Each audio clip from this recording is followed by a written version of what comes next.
Hello and welcome to episode 279 of the Daily Sales Message Sales Podcast, where every single day I share a piece of simple and actionable advice. Actionable is the key.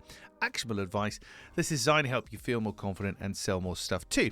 In today's episode, we're talking about this question: where do you come in? Where do you come in? Which is a seemingly obvious consideration, but something that is often missed. And it's when looking at the buyer's journey. So from the point where the buyer has a problem, has a trigger, all the way through to it being resolved, where do you come in? Do you do the whole thing? Are you at the start? Are you at the end? Do you need other things to make your offering work, etc.? Where do you come in? And the point of asking this question and talking about it in this episode is to be really clear with our clients about that. Either to give them actually a visualization of, okay, so you need the architect before the builder for an extension kind of thing, or to have visualization, or just to be able to articulate it in conversation, but to make sure that we say it, we actually point it out, because sometimes your buyers, depending on your product or service, won't actually know when they need you. When do you come in?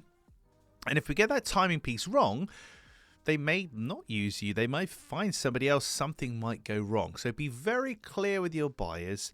Where do you come in? Where does your product or service come in the order of things?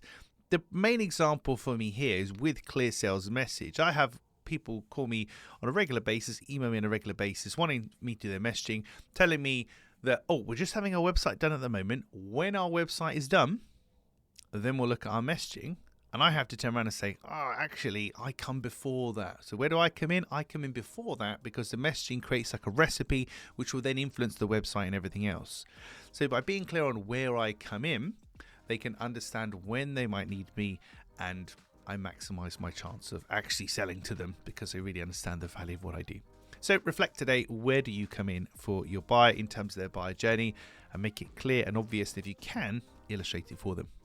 That's it for this episode of the Daily Sales Message. Tomorrow in episode 280, brevity. We're going to be talking about brevity and the importance of brevity in sales and selling. But you have to wait for that tomorrow, and I'll see if I can make that a brief episode.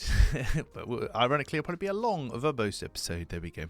In the meantime, if you haven't already, please hop on over to sellingconfidencescore.com. That's sellingconfidencescore.com. You'll find a 20 yes/no question quiz, which you can complete in literally 2 minutes or less. It will tell you how well you're doing at selling, and it will provide you with a simple, personalized action plan for how to improve. That's sellingconfidencescore.com. That's it for this episode. I'll catch you tomorrow for another exciting edition or brief edition of the Daily Sales Message.